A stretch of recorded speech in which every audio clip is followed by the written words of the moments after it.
Selamat datang di channel Info Zaman Now. Sebelum lanjut, tekan lonceng dulu, terima kasih.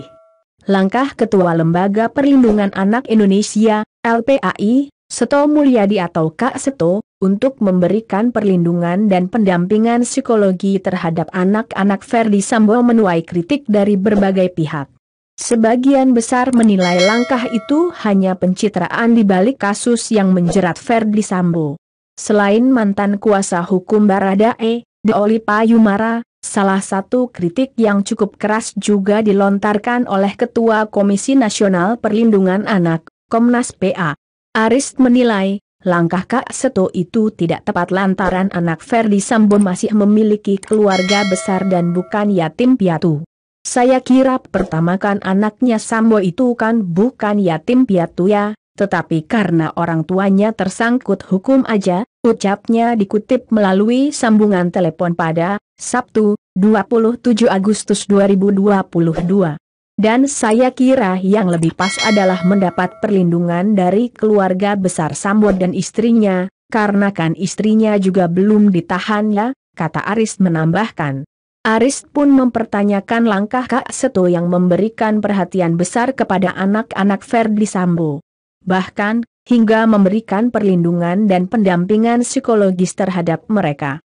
Saya juga belum melihat kok ada pembulian.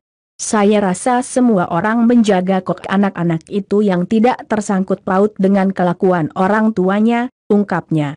Terus ngapain kita ibarat mau melindungi anaknya, sambung Aris lagi. Menurut Aris langkah itu tak lazim. Hal ini mengingat masih banyak anak-anak yang lebih membutuhkan perhatian dalam hal pendampingan psikologis dan hukum. Misalnya anak terduga teroris, dan sebagainya. Itu perlu mendapat perlindungan, katanya. Menurut Aris, kalaupun anak-anak Ferdi Sambo mendapat perlindungan, negara dalam hal ini Kementerian Pemberdayaan Perempuan dan Perlindungan Anak yang seharusnya mengambil peran melindungi mereka. Artinya negara harus hadir dalam situasi yang sekarang, bukan justru kita ambil alih anak itu, jelasnya. Aris menyarankan, anak-anak Ferdi Sambo diserahkan kepada keluarganya. Anak-anak itu, katanya bukan yatim piatu dan bukan dari keluarga miskin. Saya kira untuk hidup sampai baik tidak kekurangan apapun, ujarnya. Lanjut Aris menilai apa yang dialami anak-anak Ferdi Sambo bukanlah hal yang darurat hingga membutuhkan perlindungan dan pendampingan.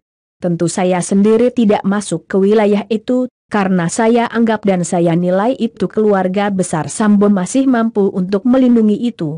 Jadi kalau ada orang yang seolah-olah mau melindungi, ya bisa saja itu disebut pencitraan, sebutnya.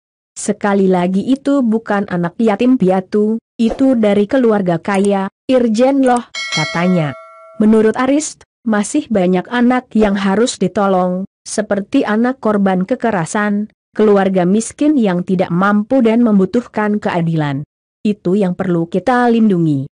Tetapi bukan berarti anak-anak Sambo nggak penting ya, hanya saja saya sampai saat ini belum menerima laporan pembulian anaknya Sambo, katanya lagi.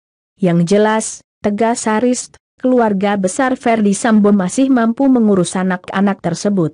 Untuk itu, Aris meminta tidak perlu merasa menjadi pahlawan dengan mendampingi anak-anak Ferdi Sambo.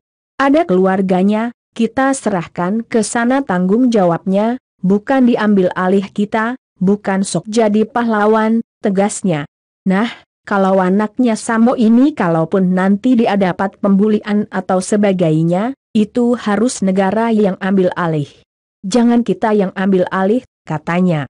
Terima kasih sudah menonton, Ayah, Bunda, Emak, Babeh, Pakde, Bude, Uni, Uda, Opung, adik, kakak, bocil, nenek, kakek. Jangan lupa like, comment, subscribe, dan share. Terima kasih.